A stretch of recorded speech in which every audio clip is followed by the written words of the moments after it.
ನಮಸ್ತೆ, ನಾನು ನಿಮ್ಮ Pushpanjali. Welcome back to my channel. ಇದು ನಾರ್ಮಲ್ ಆಗಿ ಒಂದು ದಿನ ನನ್ನ ಲೈಫಲ್ಲಿ ಹೇಗಿತ್ತು ಅನ್ನೋದನ್ನ ಈ ವ್ಲಾಗಲ್ಲಿ ನಾನು ನಿಮ್ಮ ಜೊತೆ ಶೇರ್ ಮಾಡ್ಕೊತಾ ಇದ್ದೀನಿ. ಹಾಗೇನೇ ಇವಾಗ ಬೆಳಿಗ್ಗೆ ಹೊತ್ತು ಸ್ವಲ್ಪ ಟಿಫನ್ ಅಡುಗೆ ಕೆಲಸ ಮಾಡುವಾಗ ಹನಿ ಮನೇಲಿರೋದ್ರಿಂದ ತುಂಬಾ ಹೆಲ್ಪ್ ಆಗ್ತಿದೆ ನನಗೆ. ಇನ್ನು ನೆಕ್ಸ್ಟ್ ಮಂತ್ ಅವಳು ಕಾಲೇಜ್ಗೆ ರಿಟರ್ನ್ ಆಗಬೇಕಿದೆ.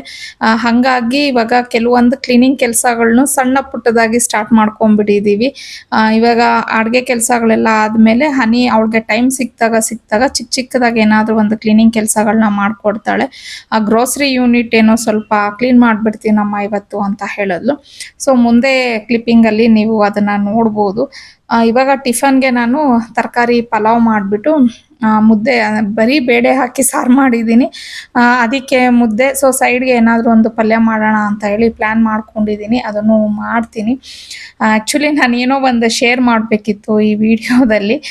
ಏನಿಲ್ಲ, ನಾವು ಟ್ರಿಪ್ಪಿಂದ ರಿಟರ್ನ್ ಬಂದ್ವಿ ನೋಡಿ. ಆ ವಿಡಿಯೋ ಅಂದರೆ ಬ್ಯಾಕ್ ಟು ಬ್ಯಾಂಗ್ಳೂರ್ ಅಂತ ಅಂದ್ಬಿಟ್ಟು ನಾನು ಒಂದು ವಿಡಿಯೋನ ಹಾಕಿದ್ನಲ್ವ, ಅದರಲ್ಲಿ ಒಂದು ಗುಡ್ ನ್ಯೂಸ್ ಶೇರ್ ಮಾಡ್ತೀನಿ ಅಂತ ಅಂದ್ಬಿಟ್ಟು ಗುಡ್ ನ್ಯೂಸ್ ಇದೆ ಅಂತ ಹೇಳಿದ್ದೆ. ಅದು ಎಲ್ಲರೂ ಏನು ಗುಡ್ ನ್ಯೂಸ್ ಅಂತ ಪಾಪ ಕಮೆಂಟಲ್ಲಿ ಕೇಳ್ತಾನೆ ಇದ್ದೀರಾ. ನಂದೇ ಮಿಸ್ಟೇಕ್ ಆಗಿದೆ. ಗುಡ್ ನ್ಯೂಸ್ ಅಂದರೆ ಅಂಥ ದೊಡ್ಡ ವಿಚಾರ ಅಂತ ಏನೂ ನಡೆದಿಲ್ಲ. ಬಿಕಾಸ್ ನಾವು ಜಾನ್ವರಿಯಿಂದ ಯಾವುದೋ ಒಂದು ವಿಚಾರಕ್ಕೆ ವೆಯ್ಟ್ ಮಾಡ್ತಿದ್ವಿ. ಆವತ್ತು ನಮಗೆ ಅದು ಫೈನಲೈಸ್ ಆಯಿತು. ಅಂದರೆ ನಾವು ಟ್ರಿಪ್ಪಲ್ಲಿದ್ದಾಗಲೇ ನಮಗೆ ಅದು ಕಾಲ್ ಬಂತು. ಬಟ್ ನಾವು ಆವಾಗ ಅದನ್ನು ಕ್ಲಿಯರ್ ಮಾಡ್ಕೊಳಕ್ಕಾಗಲಿಲ್ಲ. ಸೊ ಬಂದ್ವಲ್ವ, ಆವತ್ತಿನ ದಿನ ಹೋಗಿ ಸ್ವಲ್ಪ ನಮ್ಮ ಮನೆಯವರು ಅದೆಲ್ಲ ಇದು ಮಾಡಿಕೊಂಡು ಬಂದರು. ಅದು ಒಂದು ನನಗೆ ಖುಷಿ ಇತ್ತು. ಸೊ ಕ್ಯಾಶುವಲ್ ಆಗಿ ನಾನು ಗುಡ್ ನ್ಯೂಸ್ ಅಂತ ಹೇಳಿಬಿಟ್ಟೆ. ಅಂಥ ದೊಡ್ಡ ವಿಚಾರ ಏನೂ ಇಲ್ಲ ಅದು. ಆದರೆ ಅದು ಈಗ ನನ್ನ ಪ್ರಕಾರ ಬುಧವಾರ ಅಥವಾ ಅಂದರೆ ನೆಕ್ಸ್ಟ್ ಬುಧವಾರ ಗುರುವಾರ ಅದು ಆಗುತ್ತೆ. ಸೊ ಆವಾಗ ನಾನು ಅದರದ್ದು ಕಂಪ್ಲೀಟ್ ವಿಡಿಯೋನೆಲ್ಲ ಶೂಟ್ ಮಾಡಿಕೊಂಡು ಮೇ ಬಿ ನೆಕ್ಸ್ಟ್ ವೀಕಲ್ಲಿ ಆದರೆ ಕಮಿಂಗ್ ವೀಕಲ್ಲೇ ಹಾಕ್ಬಿಡ್ತೀನಿ. ಒಂದು ವೇಳೆ ಆಗಲಿಲ್ಲ ಅಂದರೆ ಅದು ನೆಕ್ಸ್ಟ್ ವೀಕಲ್ಲಿ ಅದು ಏನು ಅನ್ನೋದನ್ನು ನಾನು ನಿಮ್ಮ ಜೊತೆ ಖಂಡಿತ ಶೇರ್ ಮಾಡ್ಕೊತೀನಿ. ಅದಾದಮೇಲೆ ನೆಕ್ಸ್ಟ್ ಇನ್ನೊಂದು ಲಾಸ್ಟ್ ವ್ಲಾಗಲ್ಲಿ ನಾನು ರಿಟರ್ನ್ ಗಿಫ್ಟ್ಸನ್ನು ತೊಗೊಂಡು ಬಂದು ಒಂದು ಫಂಕ್ಷನ್ ಇದೆ ಅಂತ ಅಂದ್ಬಿಟ್ಟು ಸಹ ಹೇಳಿದ್ದೆ. ಅದೇನಿಲ್ಲ ಅಂದರೆ ನಾವು ಪೂಜೆ ಮಾಡಿಸೋಣ ಮನೆಯಲ್ಲಿ ಅಂತ ಹೇಳಿ ಒಂದು ಪ್ಲ್ಯಾನ್ ಮಾಡ್ಕೊಂಡಿದ್ವಿ. ನನಗೇನಿತ್ತು ಅಂದರೆ ಇವಾಗ ಹನಿ ನೆಕ್ಸ್ಟ್ ಮಂತ್ ಹೊರಟ್ಬಿಡ್ತಾಳಲ್ವ. ಅಂದರೆ ಈಗ ಯಾರ ಮನೇಲಾದರೂ ಆಗಲಿ ಏನಾಗುತ್ತೆ, ನಾವೇನಾದರೂ ಒಂದು ಸ್ಟಾರ್ಟ್ ಮಾಡ್ತೀವಿ ಇಲ್ಲ ಏನಾದರೂ ಒಂದು ಮನೇಲಿ ಮಾಡ್ತೀವಿ ಅಂದಾಗ ಮೇನ್ ಥಿಂಗ್ ನಮ್ಮ ಫ್ಯಾಮಿಲಿ ಮೆಂಬರ್ಸ್ ಎಲ್ಲ ಇರಬೇಕು ಅನ್ನೋದು ಒಂದು ಇರುತ್ತೆ. ಸೊ ನನಗೂ ಅಷ್ಟೇ, ಅಂದರೆ ನನಗೂ ನಮ್ಮ ಮನೆಯವ್ರಿಗೆ ಏನಿತ್ತು, ಹನಿ ಇದ್ದಾಳಲ್ವ, ಹನಿ ಇದ್ದಾಗಲೇ ನಾವು ಏನೇ ಮಾಡಂಗಿದ್ರು ಅವಳು ಇದ್ದಾಗಲೇ ಮಾಡೋಣ. ಯಾಕಂದರೆ ಪಾಪ ಅವಳು ಅಲ್ಲಿ ಹಾಸ್ಟೆಲಲ್ಲಿ ಇದ್ದಾಗ ಅವಳಿಗೆ ರಜಾ ಹಾಕಿಸಿ ಕರ್ಕೊಂಡು ಬರೋದು ಆ ಥರ ಎಲ್ಲ ಏನೂ ಬೇಡ ಅಂತ ಹೇಳಿ ನಾವು ಅಂದ್ಕೊಂಡು ಅದನ್ನೆಲ್ಲ ಮಾಡೋಣ ಅಂತ ಪ್ಲ್ಯಾನ್ ಮಾಡಿಕೊಂಡು ನಾನು ಅದೇ ರೀಸನ್ಗೋಸ್ಕರ ಸ್ವಲ್ಪ ರಿಟರ್ನ್ ಗಿಫ್ಟ್ಸು ಎಲ್ಲ ಪ್ಲ್ಯಾನ್ ಮಾಡ್ಕೊಂಡಿದ್ದೆ. ಆಮೇಲೆ ಏನಾಯಿತು, ಒಂದು 2-3 ಡೇಸು ನಮ್ಮ ಮನೆಯವ್ರಿಗೆ ಏನೋ ಒಂದು ಕೆಲಸದಲ್ಲಿ ಸ್ವಲ್ಪ ಬ್ಯುಸಿ ಆಗೋದ್ರು. ಅದನ್ನು ಸ್ವಲ್ಪ ಹೋಲ್ಡ್ ಮಾಡಿದ್ವಿ. ಅದಾಗಿದ ತಕ್ಷಣ ನೆಕ್ಸ್ಟು ಇನ್ನು ಆಷಾಢ ಈಗ ಆ್ಯಕ್ಚುಲಿ ಆಷಾಢ ಮಂತ್ ಅಲ್ವಾ. ಸೊ ನಮಗೆ ಜಸ್ಟ್ ಸಿಕ್ಕಿದ್ದು ಒಂದು 3 ಡೇಸ್ ಟೈಮ್ ಸಿಕ್ತು ಆಷಾಢ ಮಂತ್ ಸ್ಟಾರ್ಟ್ ಆಗೋದಕ್ಕೆ. ಹಾಗಾಗಿ ನಾವು ವಿಚಾರಿಸಿದ್ದಕ್ಕೆ ಈ ಟೈಮಲ್ಲಿ ಮಾಡೋದು ಬೇಡ ನೀವು ಅಂತ ಅಂದ್ಬಿಟ್ಟು ಹೇಳಿಬಿಟ್ರು. ಸರಿ ಆಯಿತು ಅಂತ ಹೇಳಿ ನಮ್ಗೆ ಅದು ಪೋಸ್ಟ್ಪೋನ್ ಆಗೋಯ್ತು. ಲೈಕ್ ಇವಾಗ ನನ್ನ ಪ್ರಕಾರ ವರಮಹಾಲಕ್ಷ್ಮಿ ಹಬ್ಬ ಆದಮೇಲೆ ಮೇ ಬಿ ನಾವು ಅದನ್ನು ಮಾಡ್ತೀವಿ ಅಂತ ಹೇಳಿ ಅನ್ಕೋತೀನಿ. ಅಂದರೆ ಹಬ್ಬ ಆದಮೇಲೆ ಎಕ್ಸಾಕ್ಟ್ ನಾನು ಹೇಳಲಿಕ್ಕಾಗಲ್ಲ. ಬಿಕಾಸ್ ನನಗೆ ಮೇನ್ ಹನಿ ಇದು ಸ್ವಲ್ಪ ನಾನು ಸ್ಕೆಡ್ಯೂಲ್ಸ್ ಎಲ್ಲ ನೋಡ್ಕೋಬೇಕು. ಅವಳಿಗೆ ಹಾಲಿಡೇಸ್ ಯಾವ ಥರ ಇರುತ್ತೆ, ಆಮೇಲೆ ಅವಳು ಅಕಸ್ಮಾತ್ ಬರ್ಬೋದಾ ಬರೋಕ್ಕಾಗಲ್ವಾ ಅನ್ನೋದು. ಹಾಗಾಗಿ ನಾನು ಆ ಟೈಮಲ್ಲಿ ನಿಮಗೆ ಖಂಡಿತ ಅಪ್ಡೇಟ್ ಮಾಡ್ತೀನಿ.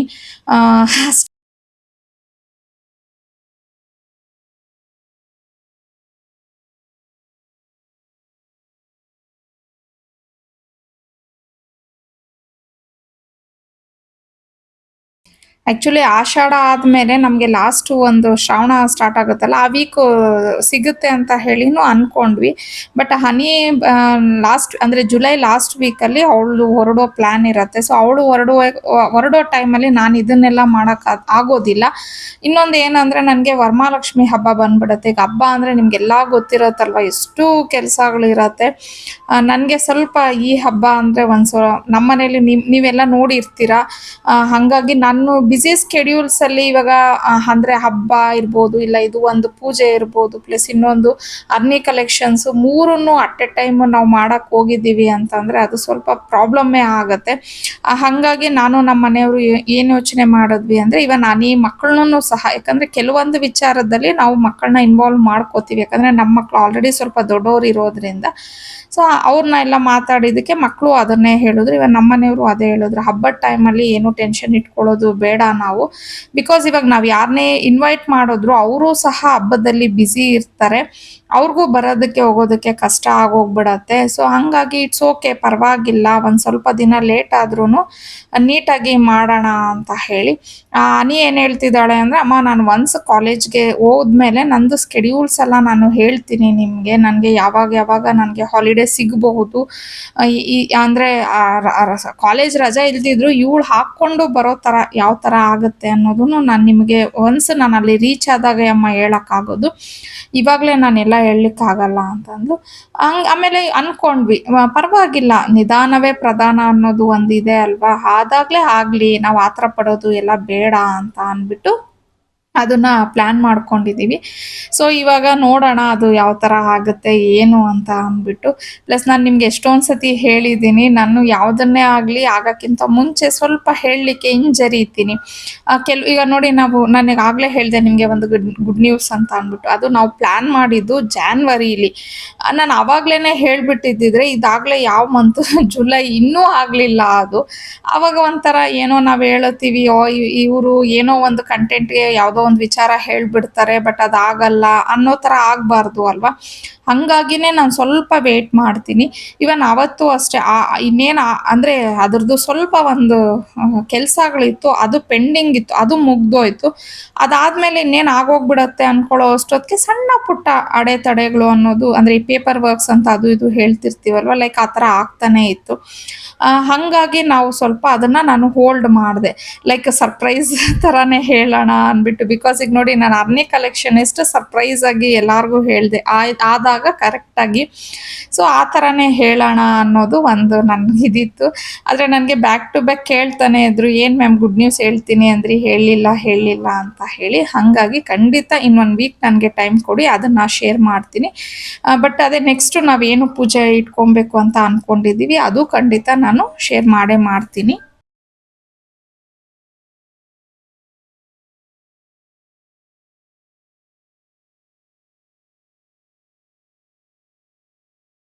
ಹಾಗೆ ಮೊನ್ನೆ ನನಗೆ ಒಬ್ಬರು ಕಾಲ್ ಮಾಡಿದ್ರು, ನಮ್ಮ ಸಬ್ಸ್ಕ್ರೈಬರ್ಸೇ ಅಂತೆ. ಚಿಕ್ಕ ಹುಡುಗಿ ಅಂದರೆ ಐ ಥಿಂಕ್ ಒಂದು 30 ಇಯರ್ಸ್ ಇರ್ಬೋದು, ಬಟ್ ನನಗಿಂತ ಚಿಕ್ಕವರಲ್ವ, ನಾನು ಚಿಕ್ಕ ಹುಡುಗಿ ಅಂತಲೇ ಹೇಳ್ತಿದ್ದೀನಿ. ಅವರು ಹಿಂಗೆ ಫೋನ್ ಮಾಡಿ ಪಾಪ ಚೆನ್ನಾಗಿ ಮಾತಾಡಿದ್ರು. ಮಾತಾಡ್ತಾ ಲೈಕ್ ಅವ್ರದ್ದು ಕೆಲವೊಂದು ವಿಚಾರಗಳನ್ನೆಲ್ಲ ಶೇರ್ ಮಾಡ್ತಿದ್ರು. ಅವರು ಹೇಳ್ತಿದ್ರು, ಫ್ಯಾಮಿಲಿಲಿ ಲೈಕ್ ಈ ಥರ ಮಾತಾಡ್ತೀವಿ ಅಕ್ಕ, ತುಂಬ ಚೆನ್ನಾಗಿರ್ತೀವಿ, ಆರಾಮಾಗೇ ಇರ್ತೀವಿ, ಬಟ್ ಮೂರನೇ ವ್ಯಕ್ತಿ ಬಂದು ಏನಾದರೂ ನಮಗೆ ಈ ಥರ ಹೇಳಿದ ತಕ್ಷಣ ನಮ್ಮ ಫ್ಯಾಮಿಲಿಲಿ ಎಲ್ಲರೂ ಅವ್ರ ಮಾತು ನಂಬಿಡ್ತಾರೆ, ನನ್ನನ್ನು ಒಬ್ಬಳನ್ನ ಸ್ವಲ್ಪ ಅವಾಯ್ಡ್ ಮಾಡಿಬಿಡ್ತಾರೆ. ಲೈಕ್ ಎಲ್ಲರ ಫ್ಯಾಮಿಲೀಸಲ್ಲೂ ಇರುತ್ತೆ ಅಲ್ವಾ, ಹೆಚ್ಚು ಕಮ್ಮಿ ಆ ಥರ ಅವರು ಹೇಳ್ತಿದ್ರು. ಇದು ಕಾಮನ್ ಥಿಂಗ್, ಎಲ್ಲರ ನಮ್ಮ ಮನೆಗಳಲ್ಲೂ ನಡೆಯುತ್ತೆ. ಸೊ ನನಗೆ ಆವಾಗ ನಿಜವಾಗ್ಲೂ ಅನಿಸಿದ್ದೇನು ಅಂದರೆ, ಇವಾಗ ಯಾವುದೇ ಒಂದು ರಿಲೇಷನ್ಶಿಪ್ ಆಗಲಿ, ಅದು ಒಂದು ಫ್ರೆಂಡ್ಶಿಪ್ ಆಗಿರ್ಬೋದು, ಇಲ್ಲ ಗಂಡ ಹೆಂಡತಿ ಸಂಬಂಧ ಆಗಿರ್ಬೋದು, ಇಲ್ಲ ಅಂದರೆ ಅಕ್ಕ ತಂಗಿ, ಅಮ್ಮ ಮಗಳು, ಅತ್ತಿಗೆ ನಾದ್ನಿ, ಎಷ್ಟೋ ಸಂಬಂಧಗಳು ನಮ್ಮ ಸುತ್ತ ಇರುತ್ತೆ, ಯಾವುದಾದ್ರೂ ಆಗಿರ್ಬೋದು. ನಾವು ಚೆನ್ನಾಗಿರ್ತೀವಿ, ತುಂಬ ಚೆನ್ನಾಗಿರ್ತೀವಿ. ಮೂರನೇ ವ್ಯಕ್ತಿ ಅನ್ನೋರು ನಮ್ಮ ಒಂದು ರಿಲೇಷನ್ಶಿಪ್ ಬಗ್ಗೆ ಏನಾದರೂ ಒಂದು ಮಾತಾಡಿದಾಗ ನಮ್ಮ ರಿಲೇಷನ್ಶಿಪ್ ಅಷ್ಟೊಂದು ವೀಕಾ, ನಾವು ಅವ್ರು ಏನೋ ಒಂದು ಮಾತಾಡಿದ ತಕ್ಷಣ ನಮ್ಮ ಲೈಫಲ್ಲಿ ಚೇಂಜಸ್ ಅನ್ನೋದು ಆಗೋಗ್ಬಿಡತ್ತಾ. ಸೊ ನಾನು ಯಾವಾಗಲೂ ಇದನ್ನು ಹೇಳೋಕ್ಕೆ ಇಷ್ಟಪಡ್ತೀನಿ, ಯಾರನ್ನೇ ಆಗಲಿ ನಿಮ್ಮ ಲೈಫನ್ನು ಕಂಟ್ರೋಲ್ ಮಾಡೋಕ್ಕೆ ನಾವು ಬಿಡಬಾರ್ದು. ನಮ್ಮ ಲೈಫ್ ಅನ್ನೋದು ನಮ್ಮ ಕೈಯಲ್ಲೇ ಇರಬೇಕು. ಇನ್ನೊಬ್ಬರು ಮೂರನೇ ವ್ಯಕ್ತಿ ಬಂದು ನಮ್ಮ ಲೈಫ್ನ ಕಂಟ್ರೋಲ್ ಮಾಡಿಬಿಟ್ಟು ನಿನಗೆ ಯಾರು ಸರಿ, ನಿನ್ಗೆ ಇವ್ರು ತಪ್ಪು, ಇವ್ರು ಸರಿ ಇಲ್ಲ, ನೀನು ಇವ್ರ ಜೊತೆ ಹೋಗ್ಬಾರ್ದು, ಅವ್ರ ಜೊತೆ ಹೋಗ್ಬಾರ್ದು, ಅವ್ರು ಹಂಗೆ ನಮ್ಮನ್ನು ಜಡ್ಜ್ ಮಾಡೋರನ್ನ ಆದಷ್ಟು ನಾವು ಎಷ್ಟು ಅವಾಯ್ಡ್ ಮಾಡ್ತೀವೋ ಖಂಡಿತ ಅಷ್ಟು ಒಳ್ಳೇದು. ಪಾಪ ಆ ಹುಡುಗಿಗೆ ಇಬ್ರು ಮಕ್ಳಿದ್ದಾರೆ. ತುಂಬಾ ಒಂಥರ ನೊಂದ್ಕೊಂಡ್ಬಿಟ್ಟಿದ್ಲು. ಸೊ ಹಂಗಾಗಿ ಆಮೇಲೆ ನಾನು ಹೇಳ್ದೆ, ಅಲ್ಲಮ್ಮ ನಿನ್ನ ಒಂದು ರಿಲೇಶನ್‌ಶಿಪ್ ನೀನೇ ನಂಬಬೇಕು. ಯಾರೋ ಬಂದು ನಿನ್ಗೆ ಅವ್ರ ಮೇಲೆ ಏನೋ ಹೇಳಿದ ತಕ್ಷಣ ನೀನ್ ಹೆಂಗ್ ಅದನ್ನ ಕನ್ಸಿಡರ್ ಮಾಡ್ತೀಯ? ಮಾಡ್ಬೇಡ, ಟೈಮ್ ಕೊಡು ಯಾವುದಕ್ಕೆ ಆಗ್ಲಿ. ಅವ್ರು ಯಾರು ಸಂಬಂಧನೇ ಇರಲ್ವಂತೆ. ಥರ್ಡ್ ಪಾರ್ಟಿ ಊರಿಗೋ ಏನೋ ಹೋಗಿರ್ತಾರಂತೆ. ಅಲ್ಲಿ ಯಾರೋ ಏನೋ ಅಂದ್ಬಿಡ್ತಾರಂತೆ. ಅಷ್ಟಕ್ಕೇನೆ ನಮ್ಮ ರಿಲೇಶನ್‌ಶಿಪ್‌ನ ನಾವು ಬಂದಿಲ್ಲಿ ಜಡ್ಜ್ ಮಾಡ್ಕೊಂಡ್ಬಿಡೋದು. ಅದ್ರಿಂದ ನಾವು ಪೇನ್ ಆಗೋದು ಯಾರಿಗೆ ಹೇಳಿ? ನಮಗೆ ಮೇನ್. ಅವ್ರು ಹೇಳ್ದವ್ರು ಯಾರು? ಅವ್ರಿಗೆ ಬೇಕಾಗಿರೋದು ಏನು ಗೊತ್ತಾ? ಒಂದು ಎಂಟರ್ಟೈನ್ಮೆಂಟ್ ಬೇಕು ಅಷ್ಟೇ. ನಮ್ಮ ಲೈಫಲ್ಲಿ ಏನು ನಡೀತಿದೆ, ಏನೇನು ಆಗ್ತಿದೆ ಅನ್ನೋ ಒಂದು ಕ್ಯೂರಿಯಾಸಿಟಿ ನಮಗೂ ಏನೋ ಒಂದು ಹೇಳ್ಬಿಡ್ಬೇಕು. ಅವಾಗ ಅವರ ಹಿಂದೆ ಕುತ್ಕೊಂಡು ನಾವಿಲ್ಲಿ ನೋವು ತಿಂತಾ ಇದ್ರೆ ಅದನ್ನ ಅವ್ರು ಎಂಜಾಯ್ ಮಾಡ್ತಿದ್ದಾರೆ. ಅಂಥವ್ರನ್ನ ನಾವೆಷ್ಟು ಅವಾಯ್ಡ್ ಮಾಡಿದ್ರೆ ಅಷ್ಟು ಒಳ್ಳೆಯದು ಅಲ್ವಾ? ಅವ್ರು ಹೇಳಿದ ಮಾತಿಗೆ ಅರ್ಥನೇ ಇರೋದಿಲ್ಲ. ಯಾಕಂದ್ರೆ ಅವ್ರ ಫ್ಯಾಮಿಲಿಲೇ 100 ಇರುತ್ತೆ. ನಮ್ಮ ಫ್ಯಾಮಿಲಿಲಿ 10 ಇದ್ರೆ ಅವ್ರ ಫ್ಯಾಮಿಲೀಸಲ್ಲಿ 100 ಇರತ್ತೆ. ಸೊ ನಮಗೆ ಅದು ಅವ್ರು ಯಾರು ಹೇಳ್ಕೊಳಕ್ ಬರೋದಿಲ್ಲ. ನಮ್ಮನ್ನ ಮಾತ್ರ ಜಡ್ಜ್ ಮಾಡಕ್ಕೆ ಬಂದ್ಬಿಡ್ತಾರೆ. ಸೊ ನನ್ಗೆ ಯಾಕೋ ಇದನ್ನ ಹೇಳಬೇಕು ಅನ್ನಿಸ್ತು. ಬಿಕಾಸ್ ಈಗ ನಾನು ಒಂದು 2 ಡೇಸ್ ಬ್ಯಾಕ್ ಅಷ್ಟೇನೆ ಪಾಪ ಹುಡುಗಿ ಹತ್ರ ಮಾತಾಡಿದ್ದು. ಮಂಡ್ಯ ಸೈಡ್ ಯಾವುದೋ ಹಳ್ಳಿ ಹೇಳಿತು ಆ ಮಗು. ಹಾಗಾಗಿ ಯಾಕೋ ತುಂಬ ಬೇಜಾರಾಗೋಯ್ತು, ತುಂಬ ನೊಂದ್ಕೊಂಡು ಅಂತ ನಾನು ಹೇಳಿದೆ, ನೋಡಮ್ಮ ಇವೆಲ್ಲ ಸಿಲ್ಲಿ ವಿಚಾರಗಳು, ಇದಕ್ಕೆಲ್ಲ ತಲೆ ಕೆಡಿಸ್ಕೋಬೇಡ. ಮೇನ್ ಇಂಟೆನ್ಷನ್ ಏನು ಗೊತ್ತಾ? ನಿನ್ನ ಒಂದು ಸಂಸ್ಕಾರ, ನಿನ್ನ ಒಂದು ಒಳ್ಳೆತನ ಅನ್ನೋದು ಏನಿದೆ ಅದನ್ನ ಕಾಪಾಡ್ಕೊಂಡೋಗು. ಇನ್ನೊಬ್ರು ಯಾರೋ ಏನೋ ಒಂದು ನಿನ್ನ ಮೇಲೆ ಹೇಳಿದ ತಕ್ಷಣ ನೀನು ಆ ಥರ ಆಗ್ಲಿಕ್ಕೆ ಚಾನ್ಸ್ ಇಲ್ಲ. ಇವಾಗ ಯಾರೋ ಒಬ್ರು ನಾನು ಸರಿ ಇಲ್ಲ ಅಂತ ನನ್ನನ್ನು ಹೇಳ್ಬಿಟ್ರೆ ಅವ್ರು ಹೇಳಿದೆಲ್ಲ ನಿಜ ಆಗೋದಿಲ್ಲ ಅಲ್ವಾ? ನಾನು ಸರಿ, ನಾನು ತಪ್ಪು ಅನ್ನೋದು ಮೇನ್ ಬೇಕಾಗಿರೋದು ನನಗೆ. ನನ್ನ ಒಂದು ಆತ್ಮಸಾಕ್ಷಿಗೆ ಗೊತ್ತಿರಬೇಕು, ಪ್ಲಸ್ ನನ್ನ ಹಸ್ಬೆಂಡ್ ಗೊತ್ತಿರಬೇಕು, ನನ್ನ ಮಕ್ಳಿಗೆ ಗೊತ್ತಿರಬೇಕು, ನನ್ನ ಒಂದು ಸುತ್ತಮುತ್ತ ಇರೋ ಫ್ಯಾಮಿಲಿಗೆ ಗೊತ್ತಿರಬೇಕು ಅಷ್ಟೇನೆ. ಇನ್ಯಾರೋ ಬಂದು ಇನ್ನೇನೋ ಒಂದು ನನ್ನ ಬಗ್ಗೆ ಹೇಳಿದ ತಕ್ಷಣ ಅದಕ್ಕೆ ನಾನು ಹೆಂಗ್ ಹೊಣೆ ಹಾಕ್ತೀನಿ? ಆಗೋದಿಲ್ಲ. ಲೈಕ್ ಆ ಥರ ನಾನು ಆ ಪಾಪ ಹುಡುಗಿ ಹೇಳಿದ್ಮೇಲೆ ತುಂಬ ಥ್ಯಾಂಕ್ಸ್ ಅಕ್ಕ, ಈ ಮನ್ಸಿಗೆ ತುಂಬ ಸಮಾಧಾನ ಆಯಿತು ಅಂತ ಹೇಳಿದ್ಲು. ಸೊ ನನಗೆ ಅದನ್ನು ಹೇಳ್ಬೇಕು ಅನ್ನಿಸ್ತು. ಎಷ್ಟೋ ಜನ ಹೆಣ್ಮಕ್ಳು ಮನೇಲಿ ಇದೇ ಥರನೇ ಇರುತ್ತೆ ಪಾಪ, ಚೆನ್ನಾಗಿರ್ತಾರೆ ಸಂಸಾರದಲ್ಲಿ. ಯಾರೋ ಬಂದು ಮೂರನೇವ್ರು ಏನೋ ಒಂದು ಮಾತು ಹೇಳ್ಬಿಟ್ಟು ಪಾಪ ಮನಸ್ಸುಗಳೆಲ್ಲ ಕೆಡಿಸ್ಕೊಂಡ್ಬಿಡುತ್ತಾರೆ. ಸೊ ನಾವು ಅಷ್ಟು ವೀಕ್ ಆಗಬಾರ್ದು. ನಾವೆಷ್ಟು ಸ್ಟ್ರಾಂಗ್ ಇರಬೇಕು ಅಂದರೆ ಯಾರೇ ಬಂದು ಏನೇ ಮಾತಾಡಿದ್ರು ಅದು ನಮಗೆ ತಲೆಗೆ ಸಹ ನಾವು ಹಾಕ್ಕೊಬಾರ್ದು. ಸೊ ಸಾರಿ, ಅದನ್ನ ಹೇಳ್ಬೇಕು ಅನ್ನಿಸ್ತು, ಜಸ್ಟ್ ಹಂಗೆ ಶೇರ್ ಮಾಡಿಕೊಂಡೆ.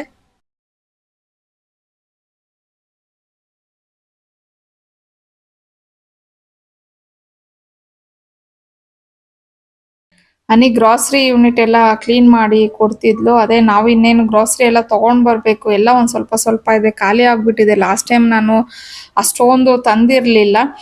ಸೊ ಇವಾಗ ಹೆಂಗೂ ಕ್ಲೀನ್ ಮಾಡಿದ್ದಾಳೆ, ತೊಗೊಂಡು ಬಂದರೆ ನನಗೆ ಆರ್ಗನೈಸ್ ಮಾಡ್ಕೊಳ್ಳೋಕ್ಕೂ ಈಸಿ ಆಗತ್ತೆ.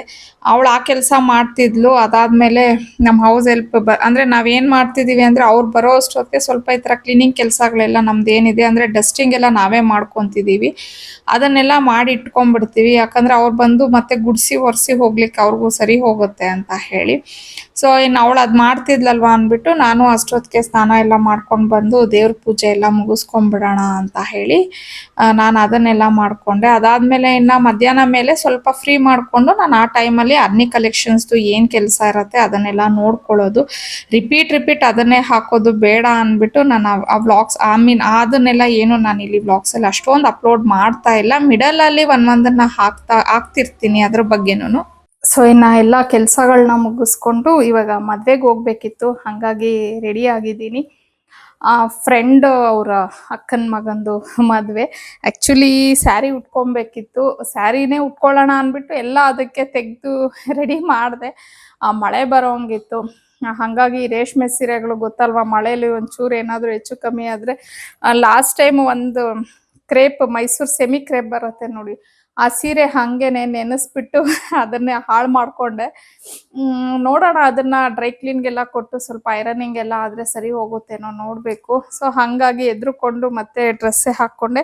ಬಟ್ ಮದುವೆಗಳಿಗೆ ಅಂದರೆ ಸೀರೆ ಉಟ್ಕೊಂಡ್ರೇನೆ ಏನೋ ಒಂಥರ ಲಕ್ಷಣ ಅಂತ ಹೇಳಿ ಅನಿಸುತ್ತೆ. ಬಟ್ ಆ ರಿಲೇಟಿವ್ಸ್ ಮದುವೆಗಳಿಗಂತೂ ಖಂಡಿತ ನಾನು ಡ್ರೆಸ್ ಹಾಕ್ಕೊಂಡು ಹೋಗಂಗಿಲ್ವೇ ಇಲ್ಲ. ಸ್ಯಾರಿನೇ ಉಟ್ಕೊಳ್ಳೋದು. ಫ್ರೆಂಡ್ ಅಲ್ವಾ ನಡೆಯುತ್ತೆ ಅಂತ ಹೇಳಿ ಡ್ರೆಸ್ ಹಾಕ್ಕೊಂಡೆ. ಸಿಂಪಲ್ಲಾಗೆ ರೆಡಿ ಆಗಿದ್ದೀನಿ, ಸಾಕು. ಡ್ರೆಸ್ಗೆ ಹೆವಿಯಾಗಿ ಜ್ಯುವೆಲ್ರಿ ಎಲ್ಲ ಹಾಕ್ಕೊಂಡ್ರೆ ಚೆನ್ನಾಗಿರಲ್ಲ ಅಂತ ಹೇಳಿ ಸಿಂಪಲ್ಲಾಗಿ ಒಂದು ನೆಕ್ ಚೈನು, ಇಯರಿಂಗ್ಸ್ ಮಾತ್ರ ಹಾಕ್ಕೊಂಡೆ. ಬಿಕಾಸ್ ನನ್ನ ಹತ್ರ ಏನು ಹೇಳ್ತಾರೆ, ಈ ಥರ ಡ್ರೆಸ್ಗೆ ಹಾಕ್ಕೊಳ್ಳೋಕ್ಕೆ ಅಂತ ಎಲ್ಲ ಹೇಳಿ ನನಗೇನು ಇಯರಿಂಗ್ಸ್ ಆ ಥರ ತೊಗೊಂಡಿಲ್ಲ. ಪ್ಲಸ್ ಮಕ್ಕಳದ್ದು ಹಾಕ್ಕೊಳಕ್ಕೆ ಏನೋ ಒಂಥರ ನನಗೆ ಇಷ್ಟ ಆಗಲಿಲ್ಲ. ಅವ್ರಿಗೆ ಚೆನ್ನಾಗಿರತ್ತೆ ನಮಗಿಂತ ಅಂತ ಅಂದ್ಬಿಟ್ಟು ನಾರ್ಮಲ್ ನನಗೆ ಇಯರಿಂಗ್ಸೇ ಹಾಕ್ಕೊಂಡೆ. ಇನ್ನು ನೀವು ಹಿಂದೆ ನೋಡ್ತಿರ್ಬೋದು ಎಲ್ಲ ಹೆಂಗೆ ಹರಡಿ ಇಟ್ಟಿದ್ದೀನಿ ನಮ್ಮ ಅರ್ನಿ ಕಲೆಕ್ಷನ್ದು ಸ್ಟಾಕು. ಆ್ಯಕ್ಚುಲಿ ನಮ್ಮ ಮನೆಯವರು ಡೈಲಿ ನನಗೆ ಕ್ಲಾಸ್ ತೊಗೊತಾನೇ ಇರ್ತಾರೆ, ಏನು ನನ್ನ ಮನೇನ ಹಿಂಗೆ ಮಾಡಾಕ್ಬಿಟ್ಟಿದ್ಯಾ, ಇನ್ನೂ ನೀವು ಆ ಸೈಡೆಲ್ಲ ನೋಡಿದ್ರೆ ಎಲ್ಲ ಇಟ್ಟಿದ್ದೀನಿ, ಏನು ಮಾಡೋದು. ಅದಕ್ಕೂ ಏನೋ ಪ್ಲ್ಯಾನ್ ಮಾಡ್ತಿದ್ದೀನಿ, ಹೇಳ್ತೀನಿ ಮುಂದೆ ಖಂಡಿತ ನಿಮ್ಮ ಜೊತೆ ಎಲ್ಲ ಶೇರ್ ಮಾಡ್ಕೊತೀನಿ.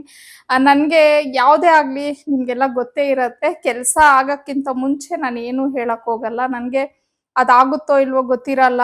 ಸೊ ಹಾಗಾಗಿ ಸ್ವಲ್ಪ ಟೈಮ್ ತೊಗೊತೀನಿ, ನಿಧಾನಕ್ಕೆ ಸ್ಟೆಪ್ ಬೈ ಸ್ಟೆಪ್ಪೇ ನಾನು ಇಡೋದು. ಸೊ ಆದ್ಮೇಲೆ ಹೇಳಿದ್ರೆ ಒಂಥರ ಖುಷಿ ಇರುತ್ತೆ. ಆಗಕ್ಕೆ ಮುಂಚೆ ಹೇಳ್ಬಿಡೋದು, ಆ ಕೆಲಸ ಆಗದೆ ಇರೋದು, ಮತ್ತು ನೀವು ಹಿಂಗೆ ಹೇಳಿದ್ರಿ ಹಂಗೆ ಹೇಳಿದ್ರಿ, ಸುಮ್ಮನೆ ಅದೆಲ್ಲ ಬೇಡ. ಆಗಲಿ, ದೇವರ ಕೃಪೆ ಇದ್ದರೆ ಖಂಡಿತ ನಾವು ಅಂದ್ಕೊಂಡಿದ್ದ ಕೆಲಸಗಳಾಗುತ್ತೆ. ಆವಾಗ ಖಂಡಿತ ನಾನು ಶೇರ್ ಮಾಡ್ತೀನಿ. ಬಟ್ ಇವಾಗ ಇರೋದ್ರಲ್ಲೇ ಮ್ಯಾನೇಜ್ ಮಾಡ್ಕೊತಾ ಇದ್ದೀನಿ ತಕ್ಕ ಮಟ್ಟಿಗೆ. ಸೊ ಹೀಗಿದೆ. ಇನ್ನು ಮದುವೆಗೆ ಐ ಥಿಂಕ್ ಆಗಲೇ 7 ಗಂಟೆಗೆ 10 ನಿಮಿಷ ಐತೆ. 7:15ಗೆ ಹೊರಡೋಣ ಅಂದ್ಬಿಟ್ಟು ಒಂದು ಸೈಡ್ ಎಲ್ಲ ಫ್ರೆಂಡ್ಸ್ ಮೀಟ್ ಆಗೋಣ ಅಂತ ಹೇಳಿ ಮಾತಾಡ್ಕೊಂಡಿದ್ದೀವಿ. ಇನ್ನು ಮಕ್ಕಳಂತೂ ಬರಲ್ಲ, ನಿಮಗೆ ಗೊತ್ತೇ ಇರತ್ತೆ. ಆ್ಯಕ್ಚುಲಿ ಹನಿ ಡ್ಯಾನ್ಸ್ ಕ್ಲಾಸ್ಗೆ ಹೋಗಿದ್ದಾಳೆ. ಇನ್ನು ನೆಕ್ಸ್ಟ್ ಮಂತ್ ಅವ್ರಿಗೆ ಆ್ಯನ್ಯುವಲ್ ಡೇ ಫಂಕ್ಷನ್ ಇದೆ. ಹಾಗಾಗಿ ಅವಳ ಜೂನಿಯರ್ ಮಕ್ಕಳಿಗೆ ಪ್ರಾಕ್ಟೀಸ್ ಕೊಡೋದಕ್ಕೆ ಅಂತ ಅಂದ್ಬಿಟ್ಟು ಪಾವನಿ ಓದ್ಕೊತಾ ಇದ್ದಾಳೆ. ಸೊ ಹಾಗಾಗಿ ಮಕ್ಕಳನ್ನೇನು ಕರ್ಕೊಂಡು ಹೋಗ್ತಾ ಇಲ್ಲ, ನಾನೇ ಹೋಗಿ ಬಂದುಬಿಡ್ತೀನಿ. ಇನ್ನು ಹಸ್ಬೆಂಡು ಇನ್ನೂ ಬಂದಿಲ್ಲ, ಅವರು ಒಂದು ಸ್ವಲ್ಪ 9 o'clock 9:30 ಆಗುತ್ತೆ ಅಂತ ಹೇಳಿದ್ದಾರೆ. ಅಷ್ಟೊತ್ತಿಗೆ ನಾನು ಬರ್ಬೋದು. ಸೊ ಗೇಟೆಲ್ಲ ಲಾಕ್ ಮಾಡ್ಕೊಂಡು ಹೋಗ್ಬಿಡ್ತೀನಿ, ಏನೂ ಟೆನ್ಷನ್ ಇಲ್ಲ. ಹೀಗಿದೆ ಇನ್ನು ನನ್ನ ಒಂದು ಕೆಲಸಗಳು. ನೋಡೋಣ, ಅಲ್ಲಿ ಖಂಡಿತ ವ್ಲಾಗ್ನ ಕಂಟಿನ್ಯೂ ಮಾಡ್ತೀನಿ. ಬಿಕಾಸ್ ಫ್ರೆಂಡ್ಸ್ ಕಂಫರ್ಟೇಬಲ್ ಇರುತ್ತೆ ನನಗೆ ವ್ಲಾಗ್ನ ಶೂಟ್ ಮಾಡ್ಕೊಳ್ಳೋಕ್ಕೆ. ಎಷ್ಟಾಗುತ್ತೋ ಅಷ್ಟು ಚಿಕ್ಕ ಚಿಕ್ಕ ಕ್ಲಿಪ್ಪಿಂಗ್ಸ್ನಾದರೂ ತೊಗೊತೀನಿ. ಸರಿ ಹೊರಡುವ, ಇನ್ನು ಟೈಮ್ ಆಗುತ್ತೆ. ಆಲ್ರೆಡಿ 7 ಗಂಟೆ ಆಗ್ತಾ ಬಂತು. ಇನ್ನು ನಾನು ಇಲ್ಲಿಂದ ಹೋಗೋ ಅಷ್ಟೊತ್ತಿಗೆ ಒಂದು 10 ಮಿನಿಟ್ಸ್ ಅಂತೂ ಆಗುತ್ತೆ. ಸೊ ಅಷ್ಟೊತ್ತಿಗೆ, ಯಾಕಂದರೆ ಬೇಗ ಹೋದರೆ ಬೇಗ ಬಂದುಬಿಡ್ಬೋದು. 9-9:30 ಅಷ್ಟೊತ್ತಿಗೆ.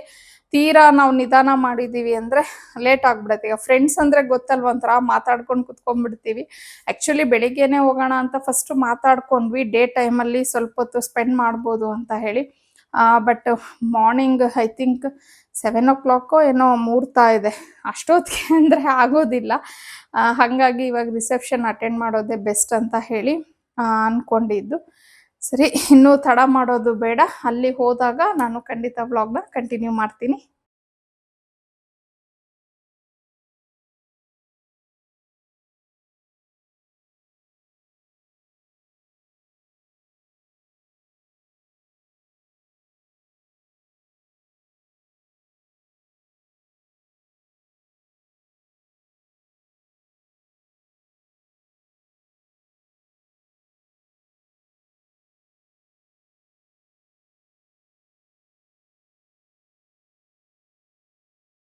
ಇನ್ನು ಮದುವೆಗೆಲ್ಲ ಆಲ್ಮೋಸ್ಟ್ ಒಂದು 20 ಮಿನಿಟ್ಸ್ ಅಷ್ಟು, 20 ಮಿನಿಟ್ಸ್ ಹಾಫ್ ಆನ್ ಅವರ್ ಅಷ್ಟೊತ್ತಿಗೆ ರೀಚ್ ಆದ್ವಿ. ಬಿಕಾಸ್ ಹತ್ರನೇ ಇತ್ತು ನಮ್ಮ ಮನೆಯಿಂದ. ಮತ್ತು ನಾವೆಲ್ಲಾದರೂ ಈ ಥರ ಫ್ರೆಂಡ್ಸ್ ಏನಾದರೂ ಹೋಗಬೇಕು ಯಾವುದಾದ್ರೂ ಫಂಕ್ಷನ್ಸ್ಗೆ, ಮದುವೆಗಳಿಗೆ ಅಂತ ಏನಾದರೂ ಇದ್ದರೆ, ಇಲ್ಲ ಯಾರ ಮನೆಗಾದರೂ ನಾವೊಂದು ಗೆಟ್ ಟುಗೆದರ್ಗೆ ಹೋಗ್ತೀವಿ ಅಂದ್ರೂ ಅಷ್ಟೇ, ಒನ್ ಪಾಯಿಂಟ್ ಸೆಂಟರಲ್ಲಿ ಒಂದು ಜಾಗನ ಫಿಕ್ಸ್ ಮಾಡ್ಕೊಂಡ್ಬಿಡ್ತೀವಿ. ಇಂಥ ಕಡೆ ವೆಯ್ಟ್ ಮಾಡ್ತಿರ್ತೀವಿ, ಅಲ್ಲಿ ಬನ್ನಿ ಜೊತೆಯಾಗೆ ಹಿಂದೆ ಮುಂದೆ ಹೋಗೋಣ. ಆಲ್ಮೋಸ್ಟ್ ಎಲ್ಲರೂ 2 ವೀಲರ್ಸಲ್ಲೇ ಬರ್ತೀವಿ ಅಲ್ವಾ, ಹಿಂದೆ ಮುಂದೆ ಹೋಗೋಣ ಅಂತ ಮಾತಾಡ್ಕೊಂಡು ಇದು ಮಾಡ್ಕೊತೀವಿ. ಸೊ ನಾನು ಒಂದು 20 ಮಿನಿಟ್ಸ್ಗೆಲ್ಲ ರೀಚ್ ಆದೆ. ನನ್ನ ಫ್ರೆಂಡ್ ಒಬ್ರು ಒಂದು 5 ಮಿನಿಟ್ಸ್ ಹೆಚ್ಚು ಕಮ್ಮಿ ಆಯಿತು ಬರೋದು. ಸೊ ಹಾಗೆ ಎಲ್ಲರೂ ಜೊತೆಯಲ್ಲಿ ಹೋದ್ವಿ. ಆಮೇಲೆ ಅಲ್ಲಿ ಹೋದ್ಮೇಲೆ ಆ್ಯಸ್ ಯೂಶುವಲ್ ಫೋಟೋಸ್ ಎಲ್ಲ ತೊಗೊಂಡು ಅದಾದಮೇಲೆ ಊಟ ಎಲ್ಲ ಮಾಡ್ಕೊಂಡ್ವಿ. ಫಸ್ಟ್ ಊಟ ಮಾಡ್ಕೊಂಡ್ಬಿಟ್ಟು ಆಮೇಲೆ ನೆಮ್ಮದಿಯಾಗಿ ಕೂತ್ಕೊಂಡು ಮಾತಾಡೋಣ ಅಂತ, ಅದಕ್ಕೆ ಮುಂಚೆನೂ ಒಂದು ಸ್ವಲ್ಪ ಹೊತ್ತು ಕೂತ್ಕೊಂಡು ಮಾತಾಡಿದ್ವಿ. ಸರಿ ಅಂತ ಹೇಳಿ ನಾನು ಅದನ್ನೆಲ್ಲ ಏನು ಕ್ಲಿಪ್ಪಿಂಗ್ಸ್ ತೊಗೊಂಡಿಲ್ಲ. ಸೇಮ್ ಅದೇ ಇರುತ್ತಲ್ವ, ಏನು ಸುಮ್ಮನೆ ಕೂತಿರ್ತೀವಿ ಮಾತಾಡ್ತೀವಿ ಮಾಡ್ತೀವಿ ಅನ್ನೋದು. ಸೊ ಇದು ಒಂದು ಕ್ಲಿಪ್ಪಿಂಗ್ನ ಆ್ಯಡ್ ಮಾಡ್ಕೊಂಡಿದ್ದೀನಿ ಅಷ್ಟೇನೆ ಇಲ್ಲಿ. ಇನ್ನು ಫ್ರೆಂಡ್ಸ್ ಜೊತೆ ಸೇರಿದಾಗ ಅವ್ರ ಜೊತೆಲಿ ಮಾತಾಡೋದು ನಿಜವಾಗ್ಲೂ ಒಂಥರ ಸ್ಟ್ರೆಸ್ ಬೂಸ್ಟರ್ ಅಂತಾನೆ ಹೇಳ್ತೀನಿ. ಏನೇ ಸ್ಟ್ರೆಸ್ ಇರಲಿ ಎಲ್ಲ ಒಂಥರ ಕಳ್ಕೊಂಡ್ಬಿಡ್ತೀವೇನೋ ಆ ಮೂಮೆಂಟಲ್ಲಿ ಅಂತ ಹೇಳಿ ಅನ್ಸುತ್ತೆ. ಲೈಫಲ್ಲಿ ಎಲ್ಲ ಇರಬೇಕು ಅನ್ನೋದನ್ನ ನಾನು ಯಾವಾಗೂ ಅನ್ಕೋತಾ ಇರ್ತೀನಿ. ಪ್ರತಿಯೊಂದು ಬ್ಯಾಲೆನ್ಸ್ ಮಾಡೋದು ಕೆಪಾಸಿಟಿ ಅನ್ನೋದು ನಮ್ಮಲ್ಲಿ ಇರಬೇಕು ಅಷ್ಟೇ. ಫ್ಯಾಮಿಲಿನೇ ಆಗಿರ್ಬೋದು ಇಲ್ಲ ಫ್ರೆಂಡ್ಸೇ ಆಗಿರ್ಬೋದು. ಆಗ್ಲೇ ಹೇಳ್ದಂಗೆ ಇನ್ನೊಬ್ರಿಗೆ ಯಾರಿಗೋ ನಮ್ಮ ಒಂದು ಫ್ಯಾಮಿಲಿದಾಗ್ಲಿ ಇಲ್ಲ ಫ್ರೆಂಡ್ಶಿಪ್ ಇದಾಗ್ಲಿ ಇನ್ನೊಬ್ಬರ ಮೇಲೆ ಡಿಪೆಂಡ್ ಆಗ್ಲಿಕ್ಕೆ ಹೋಗ್ಬಾರ್ದು. ನಮ್ಮ ಕೈಯಲ್ಲಿ ಆ ಬ್ಯಾಲೆನ್ಸಿಂಗ್ ಒಂದು ಇದು ಬಂದಿದೆ ಅಂದ್ರೆ ಖಂಡಿತ ನಾವು ಯಾವ್ದನ್ನ ಬೇಕಾದ್ರೂ ನಿಭಾಯಿಸ್ಕೊಂಡು ಹೋಗ್ಬೋದು ಅಂತಾನೆ ಹೇಳ್ತೀನಿ. ಸೊ ಇಷ್ಟ ಹೇಳ್ತಾ ಇನ್ನು ಈ ವ್ಲಾಗ್ನ ನಾನು ಇಲ್ಲಿಗೆ ಹೆಂಡ್ ಮಾಡ್ತಾ ಇದ್ದೀನಿ. ಐ ಹೋಪ್ ನಿಮಗೆ ಈ ವ್ಲಾಗ್ ಇಷ್ಟ ಆಗಿರತ್ತೆ ಅಂತ ಹೇಳಿ ಅನ್ಕೋತೀನಿ. ಇಷ್ಟ ಆಗಿದ್ರೆ ಪ್ಲೀಸ್ ಲೈಕ್ ಮಾಡಿ, ಶೇರ್ ಮಾಡಿ, ಕಮೆಂಟ್ ಮಾಡಿ. ಹಾಗೆ ಸಬ್ಸ್ಕ್ರೈಬ್ ಮಾಡ್ದಿರಾ ನೋಡ್ತಿದ್ರೆ ಸಬ್ಸ್ಕ್ರೈಬ್ ಮಾಡ್ಕೊಂಡು ನನ್ನ ವ್ಲಾಗ್ನ ನೋಡಿ ಅಂತ ಹೇಳ್ತಾ ಮತ್ತೊಂದು ವ್ಲಾಗಲ್ಲಿ ಭೇಟಿ ಆಗ್ತೀನಿ. ಅಲ್ಲಿವರೆಗೂ ಬಾಯ್, ಸಿ ಯು.